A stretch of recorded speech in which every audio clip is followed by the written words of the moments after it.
The book The Art of Exceptional Living, written by Jim Rohn, discusses the different habits, mindsets, beliefs of ordinary people on how they were able to live extraordinary lives by following these core principles. And as usual, I break down the key learnings from this book, starting with the first key takeaway: defining success versus failure.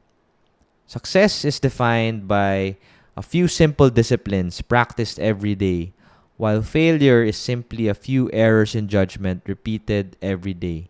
So, success is not something that you achieve overnight, right? Success are habits followed strictly over a prolonged period of time, while failure is continuing to do the same mistakes repeatedly. So, the difference between success and failure is being able to identify what are the mistakes that you are doing, how can you make adjustments, and stay on track with those habits, those good habits, over a prolonged period of time.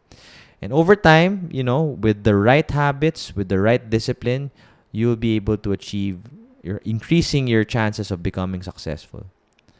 The second key takeaway is you may not do all that you find out, but make sure you find out all that you can do.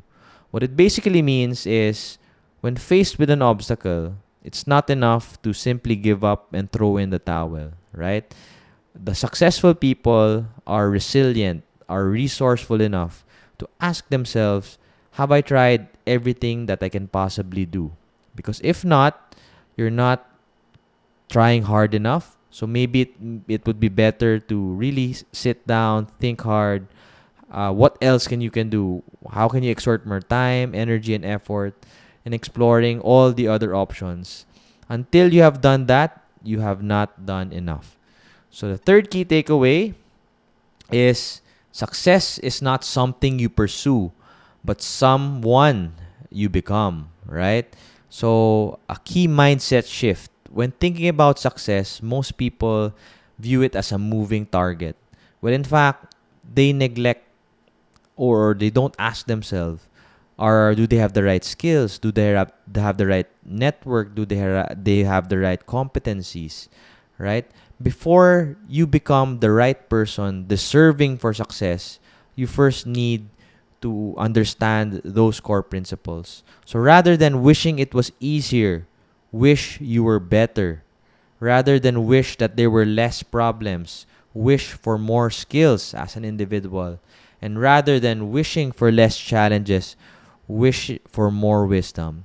Because if you had more skills, more wisdom, better as a person, the higher chances that you'll be able to overcome any obstacle because you'd know the solution and bring you closer to actually achieving your goals. The fourth key takeaway is seasons rather, of life.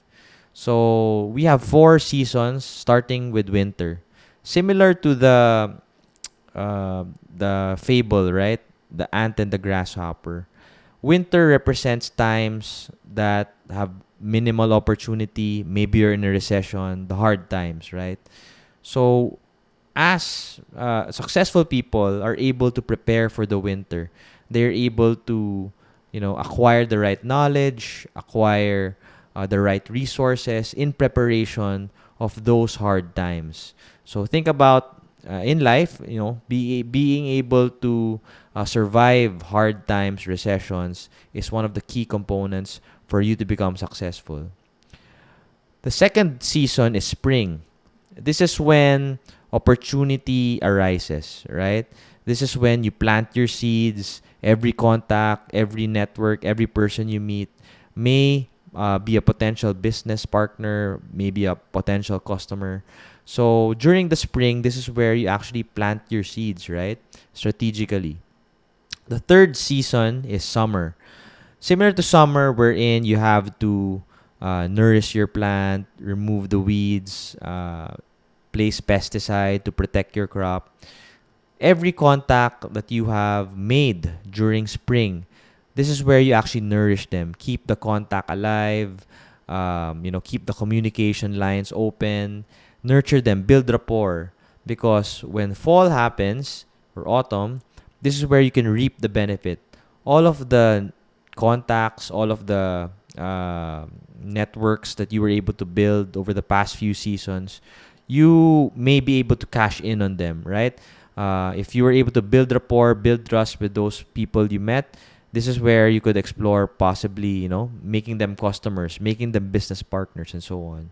So understanding these 4 seasons, these 4 cycles, will be able to prepare you to succeed in the future. And the last key takeaway is the origins of the word tip. So all this time I thought tip stand for, if you go to a restaurant, you simply pay for your bill. If you had a good service, give the right amount of dollars you want to tip based on how satisfied you were, right? But when you trace back the origins of tip, it actually stands for to ensure promptness.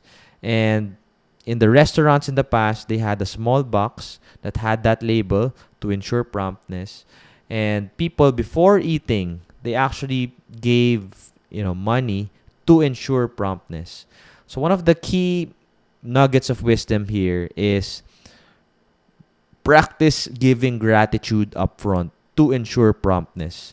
You'd be surprised if you show gratitude upfront rather than whether or not the engagement was good, but rather, give it upfront. You'd be surprised on the positive response, positive reactions that you'll be able to get.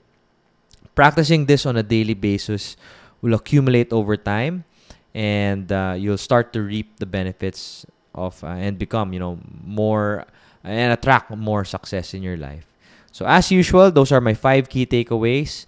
If you like my my book summary, I do one every Sunday. I try to do one every Sunday. Go to youtube.com, search Paolo Balinas, and I have a ton of other summaries there. I do one every Sunday. So that's all for this week. Thank you and have a great evening.